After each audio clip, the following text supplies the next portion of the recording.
The all-time league leader in games played and steals in minutes, as Justin Brownlee says, I don't care about. Only a good player. Justin, kaya niyang pagalingin yung teammate niya. Because namamasa si Justin eh. Justin Donta Brownlee. Ito na marahil ang import na hindi kailanman makakalimutan ng mga Pilipino kung ang pag-uusapan ay larong basketball. Para sa ilang mga basketball fans ng bansa, siya ang itinuturing na greatest import of all time.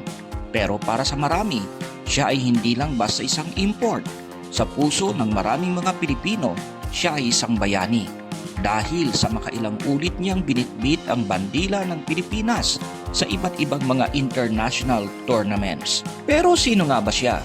Tara, kilalanin natin itong si Justin Brownlee. KJ dan Lebrana tip off lakukan bersama saya Ciri Arvino dan rekan saya Dimas Mahendra dan Justin Brownlee langsung Pras. What a step and masih ada follow ya Justin Brownlee. Itong si Justin Brownlee ay pinanganak noong April 23, 1988 sa Tifton, Georgia, United States. 5 silang magkakapatid sa pamilya, 2 lalaki at 3 babae. Ang isang babaeng kapatid niya ay kambal pala nitong si Justin Brownlee. Tama mga idol, may kambal itong si JB. At ito ay si Justina Brownlee. Taong 2011 nang sumubok na magpa-draft sa NBA o National Basketball Association itong si JB. Ngunit umuwi itong undrafted. Sa halip na sumuko ay naglaro na lang ito sa NBA Developmental League sa mga koponan ng Maine Red Claws at Erie Bayhawks. Marami pa rin hanggang ngayon ang nagtataka kung bakit ang isang gaya ni Justin Brownlee na napakahusay ay hindi nakapasok sa NBA. June 23, 2011, nung naging undrafted siya sa National Basketball Association. Pero September 30, 2013, ay nakasungkit pa rin ito ng kontrata sa New York Knicks. Pero October 2, 2013, ay ni-waive siya ng New York Knicks at October 4, 2013, siya naman ay tuluyan ng naging free agent. Well, nakakalungkot man ang naging kampanya nitong si Justin Brownlee sa NBA pero hindi pa rin siya nawala ng pag-asa. Mula noon ay napadpad siya sa iba't ibang panig ng mundo. Hanggang 2016 ay doon na tuluyang nakilala ng mga Pilipino ang isang import na ito sa pamamagitan naman ng Barangay Ginebra. That's a rare air ball coming from Hayden Blankley. Remember, he had 6 triples in game number 6. Hold on. Here's Justin Brownlee on the attack. He scores the basket. It's a 3-point play. Quick release.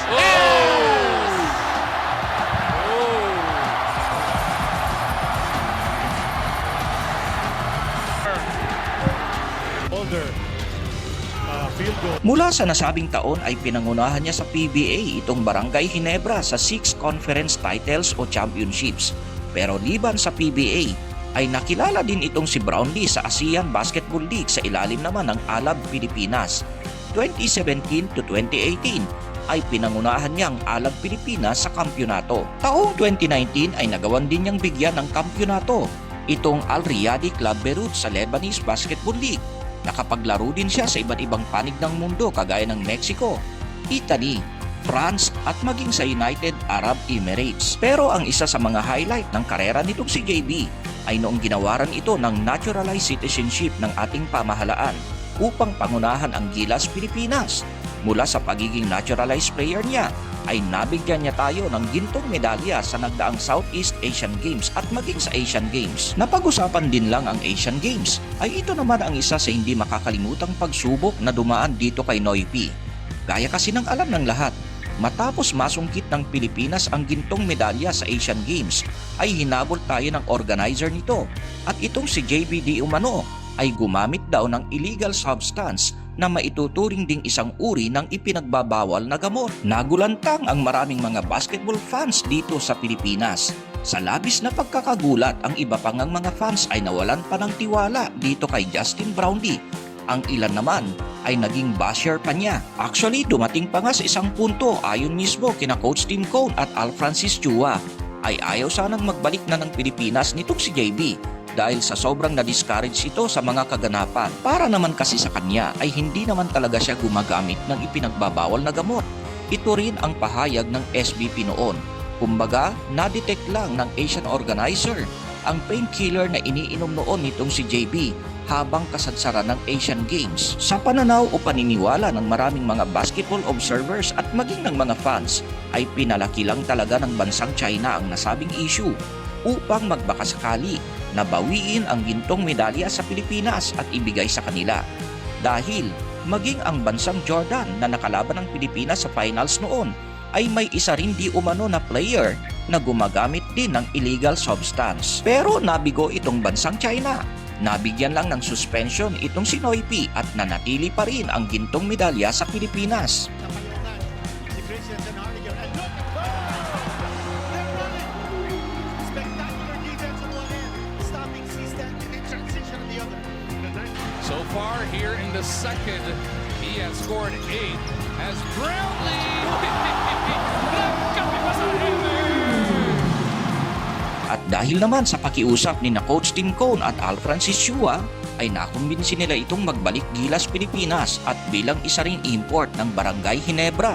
At mula noon ay nagtuloy-tuloy na ang muling pag-arangkada ng isang Justin Brownlee. Ang pinaka-latest na tagumpay na ibinigay niya sa ating bansa ay nang mapangunahan niya ang Gilas Pilipinas sa pagkapanalo natin laban sa bansang Latvia.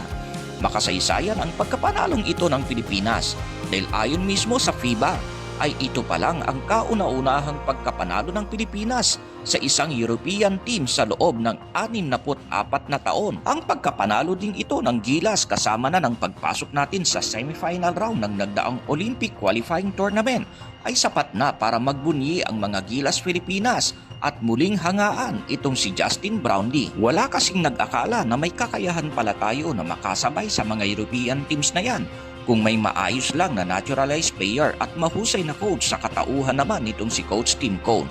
Sa edad na 36 years old, marami pa rin ang naniniwala na marami pang ibubuga ang mamang ito itong si Noipi.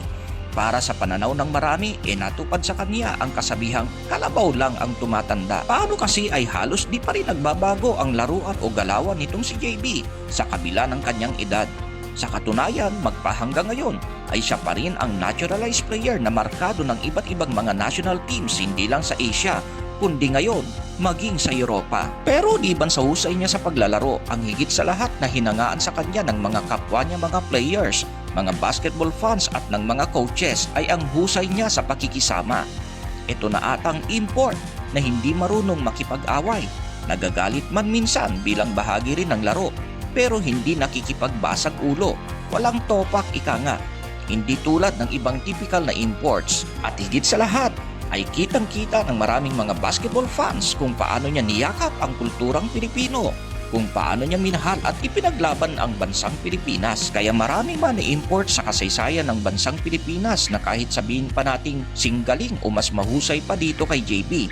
Pero sang-ayon ang maraming mga Pinoy basketball fans na itong si Justin Brownlee lang talaga ang natatanging import o naturalized player natin na nakapagpakita ng tunay na pusong Pilipino.